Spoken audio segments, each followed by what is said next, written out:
Friction force दो type का होता है, एक होता है स्टैटिक फ्रिक्शन और दूसरा होता है काइनेटिक फ्रिक्शन, है ना। तो हम लोग बारी बारी से काइनेटिक फ्रिक्शन और स्टैटिक फ्रिक्शन दोनों को पढ़ेंगे। इनमें से पहले पढ़ेंगे काइनेटिक फ्रिक्शन। तो काइनेटिक फ्रिक्शन है, ये तभी एक्ट करता है जब दो बॉडीज के बीच में रिलेटिव मोशन हो। It acts only when there is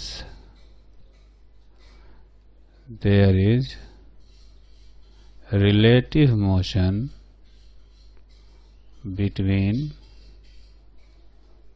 two surfaces in contact. Two surfaces in contact. तो जैसा कि हमने शुरू में पढ़ा था कि फ्रिक्शन फोर्स तब भी एक्ट करता है जब रिलेटिव मोशन नहीं हो बल्कि रिलेटिव मोशन की टेंडेंसी हो, है ना। मतलब रिलेटिव मोशन दो केसेस में एक्ट करता है, या तो रिलेटिव मोशन हो या रिलेटिव मोशन की टेंडेंसी हो। तो जब रिलेटिव मोशन की टेंडेंसी होती है उस टाइम पर जब फ्रिक्शन लगता है वो स्टैटिक फ्रिक्शन होता है। लेकिन जब रिलेटिव मोशन हो और फ्रिक्शन फोर्स एक्ट करता हो उसको काइनेटिक फ्रिक्शन कहा जाता है। जैसे एक छोटे से एग्जांपल से समझें कि अपने पास दो बुक्स हैं, है ना। एक बुक ये हो गया और इसके ऊपर एक बुक रखा हुआ है ना। एक छोटा सा बुक रखा हुआ है इसके ऊपर।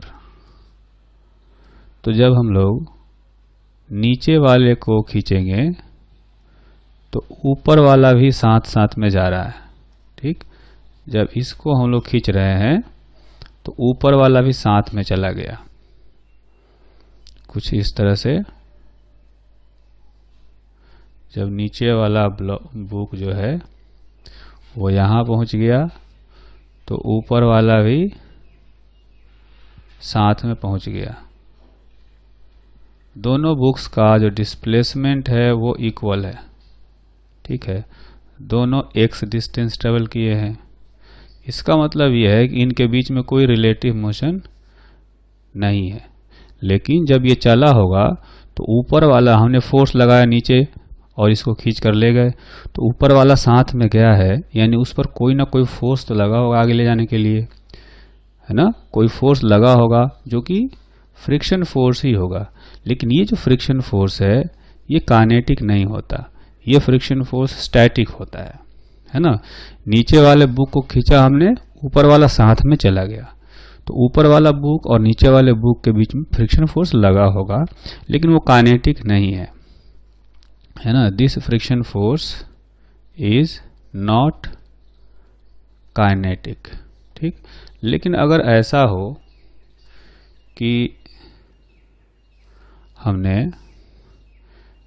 एक बुक रखा है ऐसे, फिर से एक बड़े से बुक के ऊपर एक छोटा सा बुक रख दिया, है ना। इस तरह से आप देखेंगे तो ये बड़ा बुक है नीचे, ये भी बुक है और ऊपर वाला भी बुक है। हमने नीचे वाले पर फोर्स लगाया और इसको खींच करके आगे ले गए, ठीक। तो ऊपर वाला जो बुक है वो कुछ आगे गया है लेकिन वो पीछे रह गया, है ना। यहाँ पर ये गिर गया, तो ये वही वाला बुक है जो यहाँ ऊपर रखा हुआ था और ये वाला जो बुक है वो आगे निकल गया, तो इनके बीच में रिलेटिव मोशन आ गया, ठीक है। तो ऑब्वियसली ये बुक भी यहाँ से यहाँ तो गया है, तो इसमें कोई ना कोई फोर्स तो लगा होगा। तो ये जो फोर्स लगा होगा वो काइनेटिक फ्रिक्शन फोर्स होगा, है ना। तो जब दो ऑब्जेक्ट्स के बीच में रिलेटिव मोशन हो और फ्रिक्शन फोर्स लगे तब उसको हम लोग कहेंगे काइनेटिक फ्रिक्शन। जैसे मान लेते हैं कि ब्लॉक ए है, एक बी है, ये चल रहा है 2 मीटर पर सेकंड से और ये चल रहा है 4 मीटर पर सेकंड से, तो इनके बीच में जो फ्रिक्शन फोर्स होगा वो यहाँ पर जो फ्रिक्शन फोर्स लग रहा होगा वो काइनेटिक होगा, है ना, ये हो जाएगा काइनेटिक फ्रिक्शन।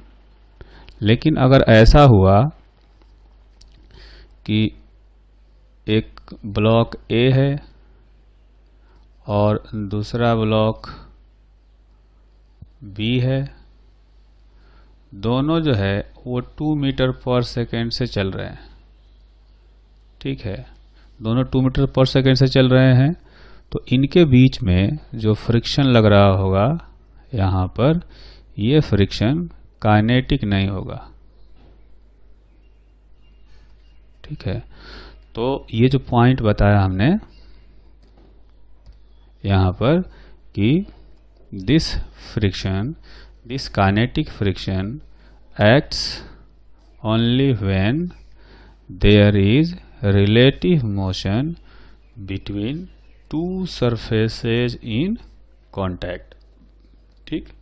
उसके बाद एक बहुत ही इम्पोर्टेंट पॉइंट आता है, ये पॉइंट जो है वो बहुत हेल्प करता है काइनेटिक फ्रिक्शन का डायरेक्शन डिसाइड करने में। ये पॉइंट बताता है कि kinetic friction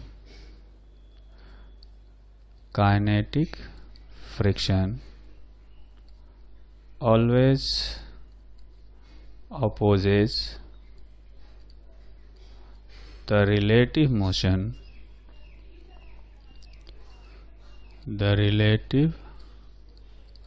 motion between two surfaces in contact, है ना, जो दो सरफेस है उनके बीच में रिलेटिव मोशन को ये हमेशा अपोज करता है। ये फ्रिक्शन में भी ये हमने पॉइंट पढ़ा था, और इस पॉइंट का जो है सबसे ज़्यादा यूज किस लिए है, काइनेटिक फ्रिक्शन का डायरेक्शन डिसाइड करने में। तो हम लोग समझते हैं कि कैसे ये बताता है, किस तरह से हम लोग इसके हेल्प से काइनेटिक फ्रिक्शन का डायरेक्शन डिसाइड कर सकते हैं। तो यहाँ पर लिख लेते हैं, इट हेल्प्स, इसको ऐसे लिखेंगे, remember this point, remember this point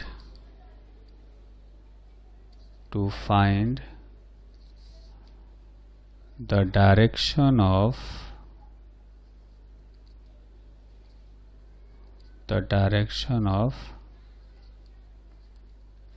kinetic friction. अब कैसे डायरेक्शन बताएंगे, कैसे पता करेंगे, देखते हैं इसको। तो एक एग्जांपल लेते हैं जिसमें सपोज अपने पास 3 ब्लॉक है ना, तो 2 ब्लॉक हो गए और एक तीसरा ब्लॉक ये है, साथ में नीचे ग्राउंड भी होगा, ग्राउंड हो गया ये, ठीक। अब इसमें से जो 3 ब्लॉक है, तीनों डिफरेंट वेलोसिटी से चल रहे हैं। जैसे ये हो गया block A, block B, block C, तो ये चल रहा है 2 मीटर पर सेकंड से, ये चल रहा है 1 मीटर पर सेकंड से, और जो नीचे वाला है वो चल रहा है इधर लेफ्ट डायरेक्शन में जा रहा है, ये भी जा रहा है 1 मीटर पर सेकंड से, है ना। तो हमें पता करना है, find the direction of kinetic friction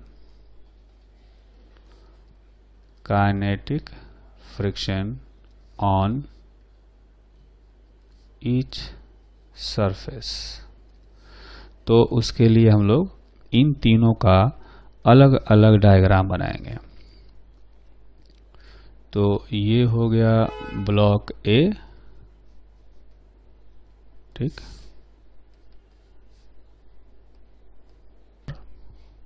block B को हम लोग यहाँ बना देते हैं। ये हो गया ब्लॉक बी। फिर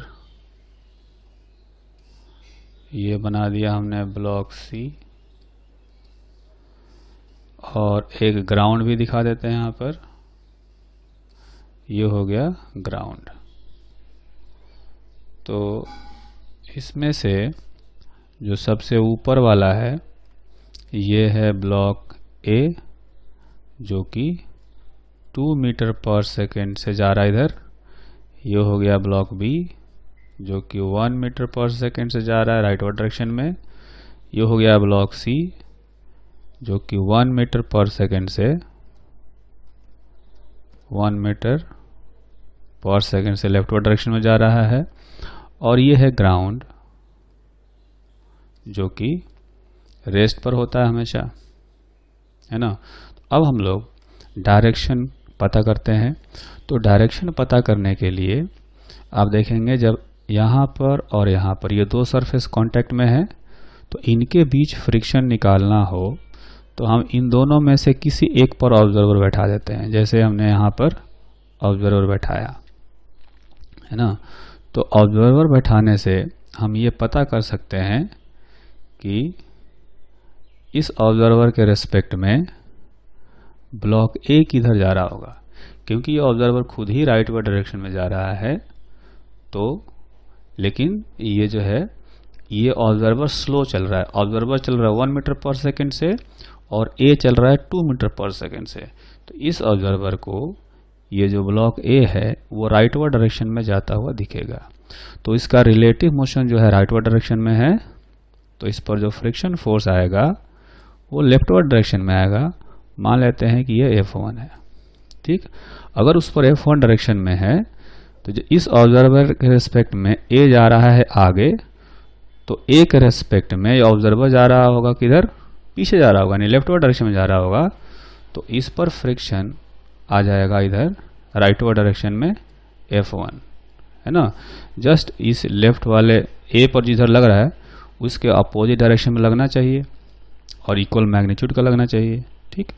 उसके बाद हम लोग देखेंगे एक ये सरफेस है और फिर एक ये सरफेस है ना। तो इसको ऐसे समझते हैं कि B का नीचे वाला सरफेस और C का अपर सरफेस, इन दोनों के बीच में हमें फ्रिक्शन पता करना है। तो क्या करेंगे, इन दोनों के बीच में कहीं पर एक ऑब्जर्वर बैठा देते हैं। जैसे यहाँ पर ऑब्जर्वर बैठा दिया, तो हम क्या देखते हैं कि ऑब्जर्वर खुद लेफ्ट में जा रहा है और B जो है राइट में जा रहा है ना। तो ऑब्जर्वर के रेस्पेक्ट में जो ब्लॉक B है वो राइटवर्ड डायरेक्शन में जा रहा होगा। तो ब्लॉक B पर जो फ्रिक्शन आएगा वो उसका उल्टा आना चाहिए, रिलेटिव मोशन का उल्टा आना चाहिए, है ना। यहाँ भी हमने क्या किया था, रिलेटिव मोशन था इधर, V रिलेटिव कर देते हैं, रिलेटिव था इधर तो फ्रिक्शन फोर्स लगा इधर, है ना। उसी तरह से अगर इसके रिलेटिव में B का मोशन देखेंगे तो रिलेटिव मोशन आएगा लेफ्टवर्ड डायरेक्शन में। तो यहाँ पर फ्रिक्शन फोर्स जो आएगा, इसको करेक्ट करते हैं। हमने क्या देखा यहाँ पर कि जो C पर ऑब्जर्वर बैठा है उसके रेस्पेक्ट में, C पर जो ऑब्जर्वर बैठा है इसके रेस्पेक्ट में ब्लॉक B जा रहा है राइटवर्ड डायरेक्शन में इधर, तो V रिलेटिव होगा इधर। तो फ्रिक्शन फोर्स लेफ्टवर्ड डायरेक्शन में होना चाहिए। इसको हम लोग मान लेते हैं कि F2 है, ठीक। अब चूंकि C के रेस्पेक्ट में B पर फ्रिक्शन लगे लेफ्टवर्ड, तो इस पर जस्ट अपोजिट डायरेक्शन में आएगा फ्रिक्शन फोर्स, F2 इधर आ जाएगा, ठीक।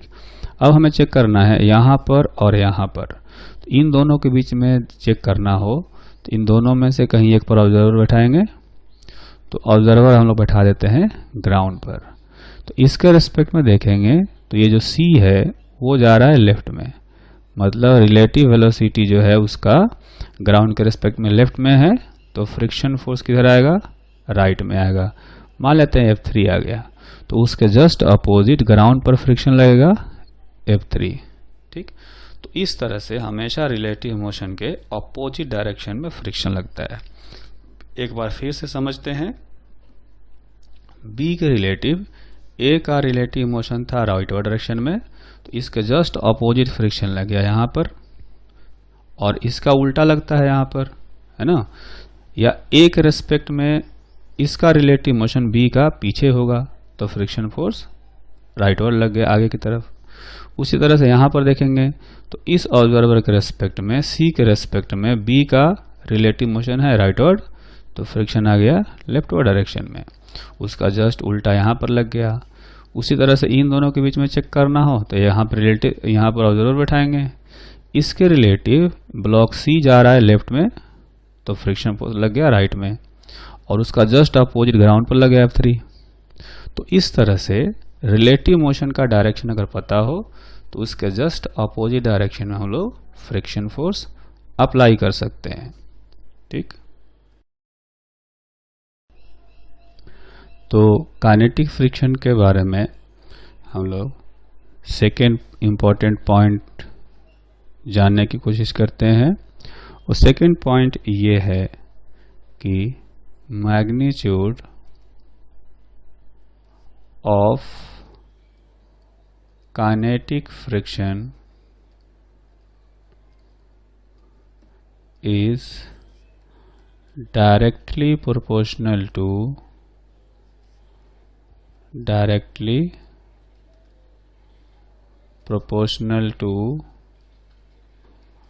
the normal reaction between two surfaces in contact, है ना। ऐसे समझें कि जो काइनेटिक फ्रिक्शन होता है वो डायरेक्टली प्रोपोर्शनल होता है नॉर्मल रिएक्शन के। तो जो काइनेटिक फ्रिक्शन होगा ये हो जाएगा म्यू के इंटू एन। ठीक, where mu k is a proportionality constant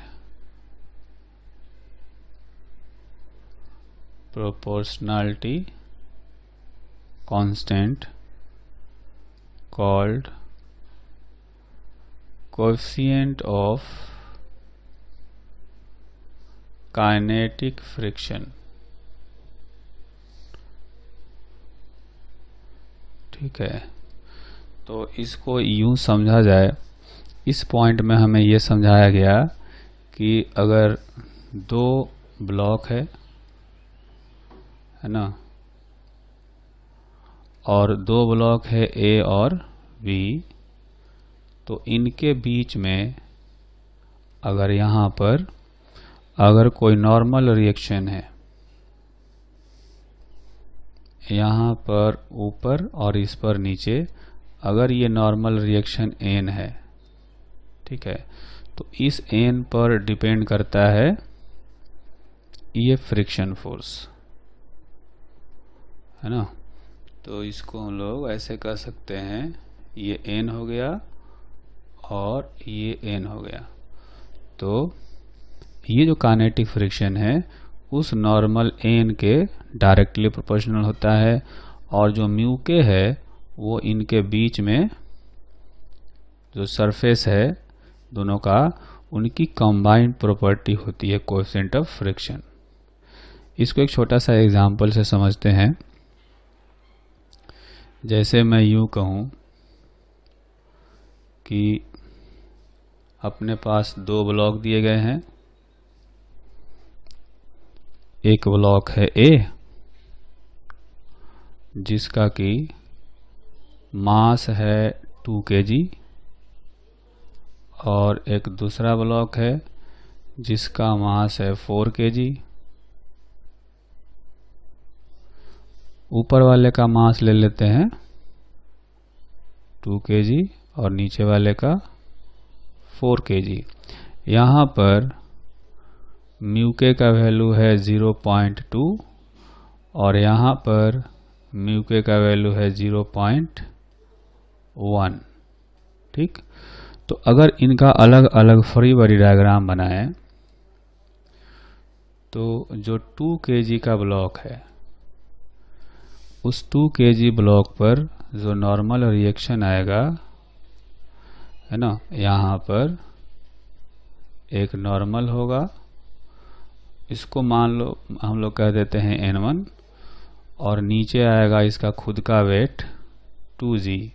तो अभी ये इक्विलिब्रियम में है तो N1 का जो वैल्यू है वो हो जाएगा 2g। उसी तरह से अगर दूसरे वाले ब्लॉक का फ्री बॉडी डायग्राम बनाएं तो दूसरे वाले ब्लॉक पर ऊपर से एक नॉर्मल लगेगा N1, इसका खुद का वेट है जो कि 4 kg होगा, मास तो नीचे लगेगा 4g, और एक नीचे से ऊपर नॉर्मल लगेगा N2। ठीक, चूंकि ये भी इक्विलिब्रियम में है तो ऊपर से दो फोर्सेज लग रहे हैं N1 plus 4g is equal to N2। N1 का वैल्यू ऊपर से 2g रख दें तो N2 का जो वैल्यू है वो हो गया 4g।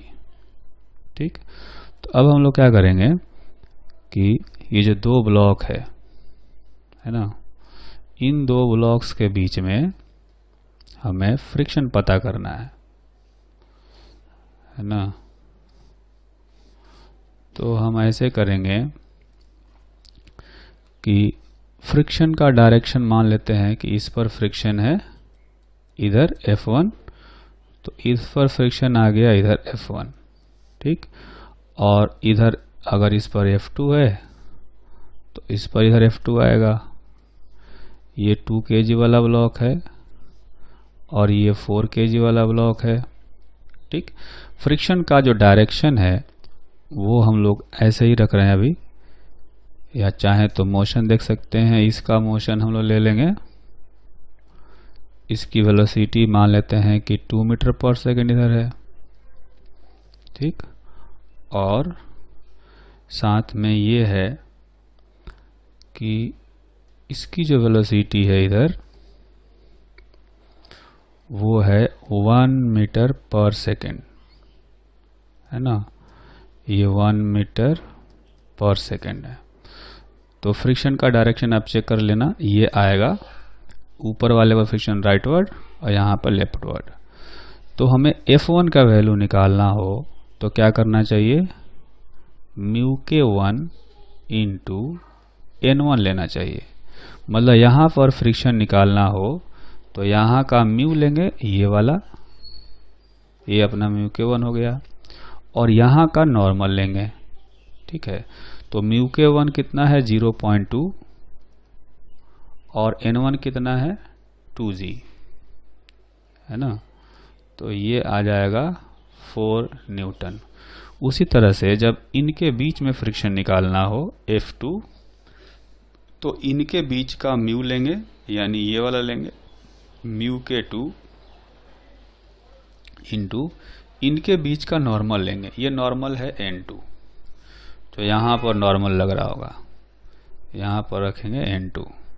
तो म्यू के 2 जो है वो है 0.1 रखेंगे, और जो N2 है वो आया है 6g। एक्चुअली में इसको हम लोग थोड़ा सही तरीके से लिखते हैं। यहाँ पर आप देखेंगे कि ये 4g प्लस 2g था तो ये 6g होगा, तो N2 का वैल्यू यहाँ पर 6g रखेंगे तो ये आएगा 6 न्यूटन। तो नीचे वाले जो सरफेसेज हैं उनके बीच में फ्रिक्शन आ गया 6 न्यूटन का यहाँ पर, और यहाँ पर आ गया 4 न्यूटन का। ठीक, तो एक बार फिर से हम लोग छोटा सा फिगर बना करके इनको क्लियरली लिखेंगे कि किस सरफेस पर कितना फ्रिक्शन फोर्स लग रहा है। ये 2 kg का ब्लॉक हो गया, ये 4 kg का ब्लॉक हो गया, और ये हो गया ग्राउंड सरफेस। ठीक, तो इसमें से जो ऊपर वाला ब्लॉक है 2 kg का और बीच में है 4 kg का, तो इस पर इधर फ्रिक्शन फोर्स है F1 जो कि 4 न्यूटन आया है ना। ये देखेंगे यहाँ पर 4 न्यूटन आया है, तो यहाँ पर भी F1 4 न्यूटन आ गया, ठीक। और नीचे वाले पर हमने यहाँ F2 दिखाया है, तो इस पर आएगा F2 is equal to 6 Newton, तो यहाँ पर आएगा F2 is equal to 6 Newton. तो अभी तक फ्रिक्शन में हमने जो भी पढ़ा था वो सारी चीज़ें यहाँ पर क्लियर होंगी। कैसे? आप देखेंगे कि हमने कहा था शुरू में कि जो दो सरफेस कांटेक्ट में होते हैं उनके बीच में जो फ्रिक्शन फोर्स लगते हैं इक्वल मैग्नीट्यूड के होते हैं, जैसे ये हैं, और अपोजिट डायरेक्शन में होते हैं, जैसे इस पर F1 लग रहा है राइटवर्ड, इस पर लग रहा है लेफ्टवर्ड। यहाँ भी वैसे ही देखेंगे कि यहाँ पर और यहाँ पर फ्रिक्शन फोर्स 6 न्यूटन और 6 न्यूटन इक्वल मैग्नीट्यूड का है और अपोजिट डायरेक्शन में भी है, ठीक। तो हमें क्या ध्यान रखना है काइनेटिक फ्रिक्शन का वैल्यू निकालते टाइम में कि जिन दो सरफेस की हम बात कर रहे हैं उन्हीं के बीच का म्यू लेना है और इन्हीं के बीच का एन भी लेना है, और यहाँ पर निकालना हो तो इन दोनों के बीच का म्यू लेना है और इन्हीं दोनों के बीच का नॉर्मल लेना है। कोई तीसरे ऑब्जेक्ट से कोई लेना देना नहीं होता है ना। तो ये चीजें हमें इसमें ध्यान रखनी होगी।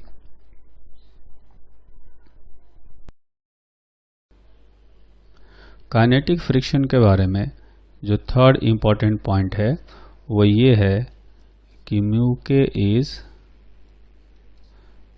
कंबाइंड प्रॉपर्टी ऑफ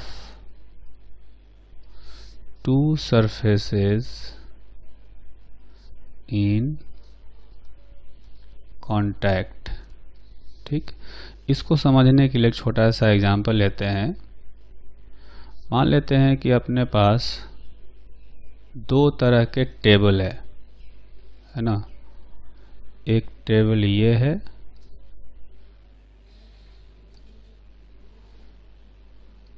ठीक, एक टेबल ये हो गया।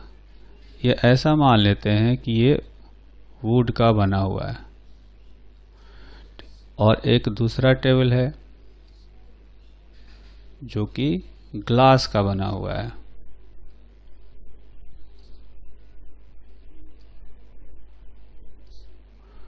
ना। ये जो टेबल है ये ग्लास का बना हुआ है। इन दोनों के ऊपर हम लोग एक छोटा सा कॉइन रखते हैं, ठीक है। ये कॉइन हो गया, इस पर भी बिल्कुल सेम कॉइन है, तो इस पर भी इसको चलाएंगे और इस पर भी इसको चलाएंगे, तो इनके बीच में जो म्यू का वैल्यू आता है, यहाँ पर म्यू का वैल्यू है 0.6 और यहाँ पर म्यू का जो वैल्यू है वो है 0.4। तो इससे क्या प्रूफ हुआ? इससे ये प्रूफ हुआ कि जो म्यू है या जो म्यू के है वो इस कॉइन का प्रॉपर्टी नहीं है। अगर सिर्फ कॉइन की प्रॉपर्टी होती तो जहाँ जहाँ कॉइन चलता वहाँ वहाँ म्यू का वैल्यू एक ही होना चाहिए था, है ना।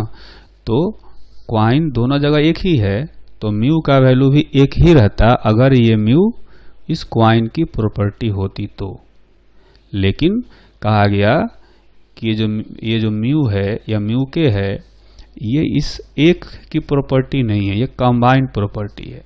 कहने का मतलब ये है कि यहाँ कॉइन और वुड दोनों को मिलाकर के म्यू का वैल्यू 0.6 है। यहाँ पर कॉइन और ग्लास चूंकि कॉम्बिनेशन चेंज हो गया इसलिए म्यू के चेंज हो गया।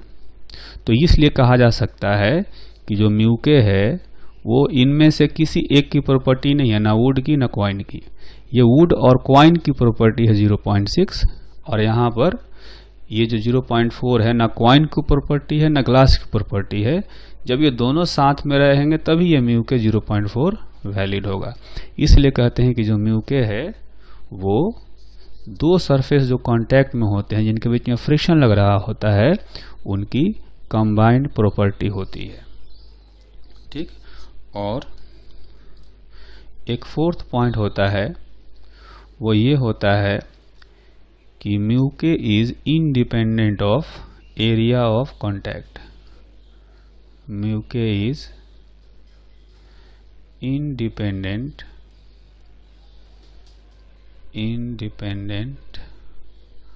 of area of contact between two bodies। ठीक है, कहने का मतलब ये है कि जैसे ये कॉइन है, यहाँ पर इस कॉइन को हमने फ्लैट रखा हुआ है तो म्यू का वैल्यू 0.6 है। अगर इस कॉइन को मैं खड़ा भी कर दूं, है ना, अगर मैं इस कॉइन को इसके ऊपर, ये सेम वुड का है, अगर इस कॉइन को वर्टिकली खड़ा कर दूं तो भी म्यू का वैल्यू उतना ही रहेगा, है ना। ये वही कॉइन है, तो यहाँ भी म्यू के का वैल्यू 0.6 ही रह जाएगा, क्योंकि ये मटेरियल चेंज नहीं हुआ, तो कॉम्बिनेशन यहाँ भी चेंज नहीं हुआ है, तो म्यू के का वैल्यू 0.6 ही रहेगा। तो देखेंगे कि यहाँ पर एरिया ऑफ कांटेक्ट ज़्यादा होगा, जब फ्लैट रखा था, यहाँ वर्टिकल रख दिया तो एरिया ऑफ कांटेक्ट कम हो गया, लेकिन म्यू के चेंज नहीं हुआ।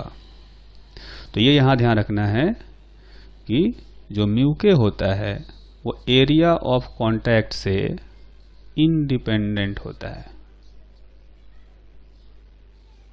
ठीक है, ये एरिया ऑफ कांटेक्ट से इंडिपेंडेंट होता है। तो ये 4 इंपॉर्टेंट पॉइंट्स हो गए काइनेटिक फ्रिक्शन के बारे में। अब हम लोग क्या करेंगे, कुछ एग्जांपल्स करते हैं। तो काइनेटिक फ्रिक्शन पर बेस्ड एक एग्जांपल करते हैं।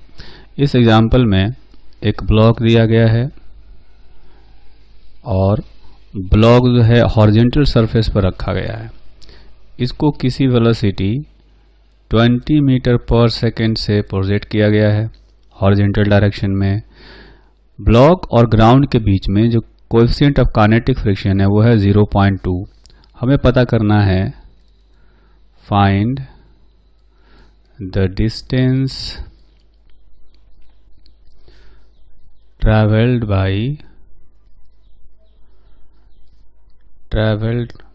block before it stops।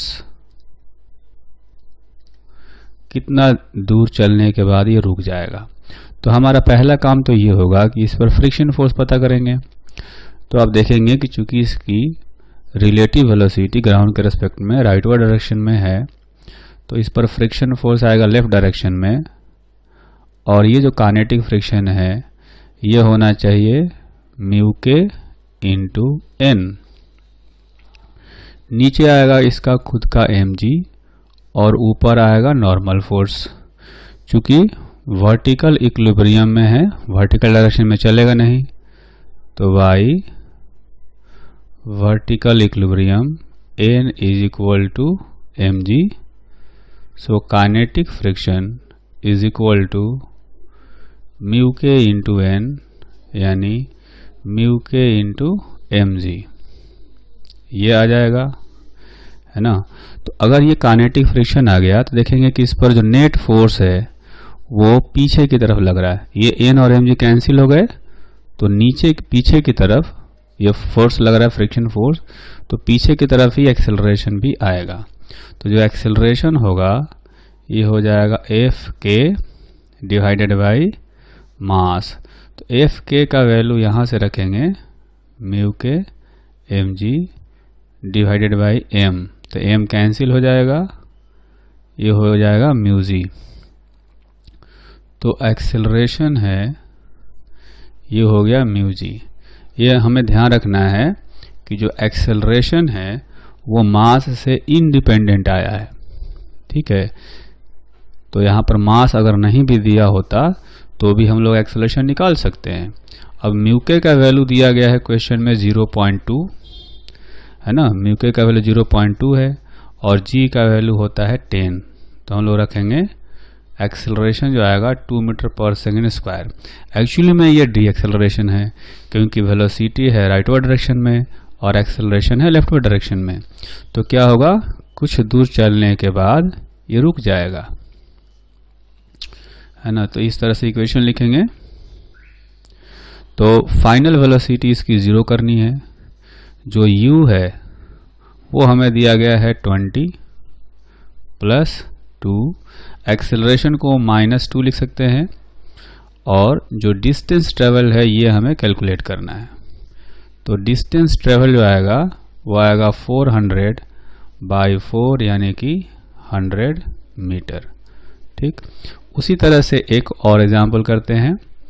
इस एग्जाम्पल में हमें इंक्लाइन प्लेन पर एक ब्लॉक रखा गया है। सपोज ये इंक्लाइन प्लेन है और इस इंक्लाइन प्लेन के ऊपर एक ब्लॉक रखा गया है। इस ब्लॉक का मास भी हमें पता नहीं है, ठीक है, मतलब एम रख दिया हमने ऐसे ही।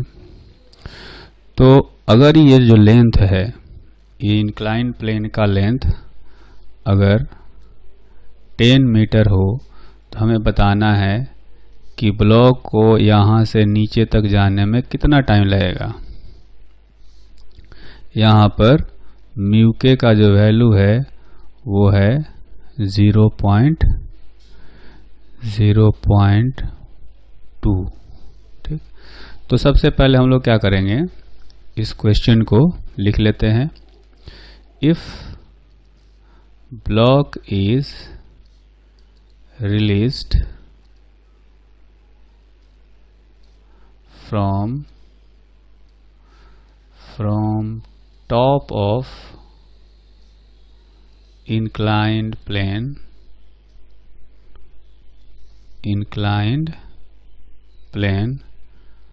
find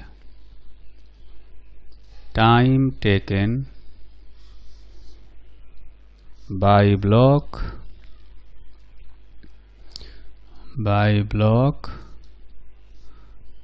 to reach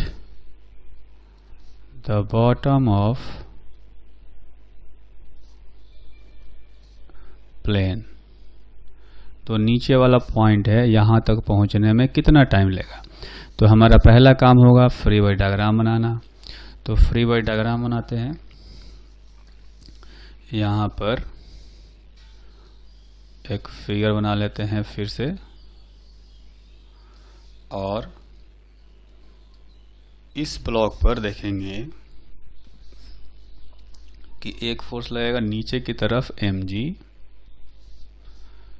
जो कि सीधा इधर आएगा mg, इधर आएगा नॉर्मल, और पीछे की तरफ यानी कि ऊपर की तरफ काइनेटिक फ्रिक्शन आएगा, वो आएगा म्यू के इंटू n।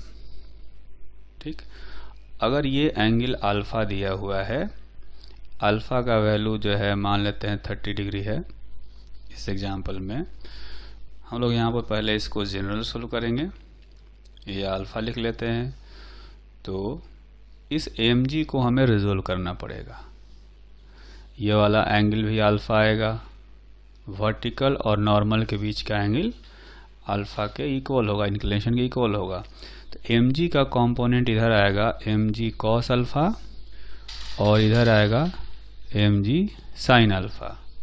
ठीक, तो चूंकि इंक्लाइन प्लेन के परपेंडिकुलर ये इक्विलिब्रियम में है ना, इधर कोई एक्सेलरेशन होगा a, तो परपेंडिकुलर डायरेक्शन में इक्विलिब्रियम में है, तो an का वैल्यू लिखेंगे mg cos अल्फा, और इक्वेशन ऑफ मोशन लिखेंगे एक्सेलरेशन के डायरेक्शन में, तो लिखेंगे mg sin alpha minus friction force is equal to mass into acceleration.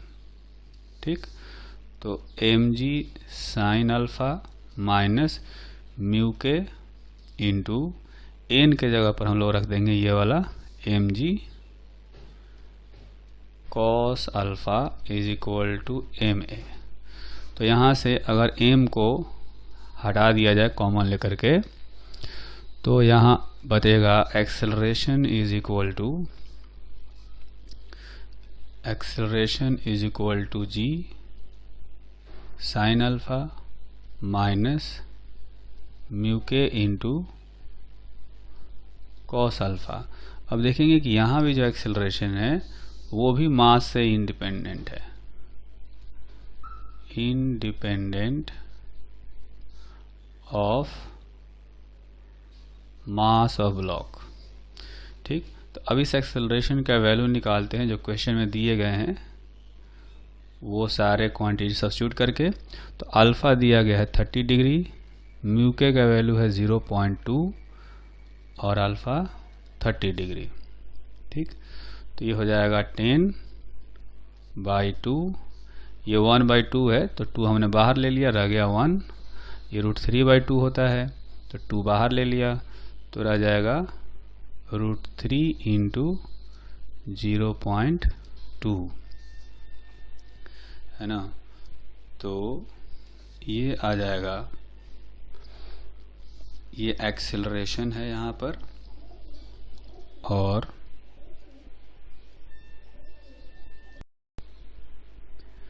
यहाँ से ए का जो वैल्यू आएगा वो आएगा अप्रोक्सीमेटली 5, माइनस ये वाला क्वांटिटी हो जाएगा 0.34 अप्रोक्सीमेटली। तो 5 इंटू 0.66 कहा जा सकता है।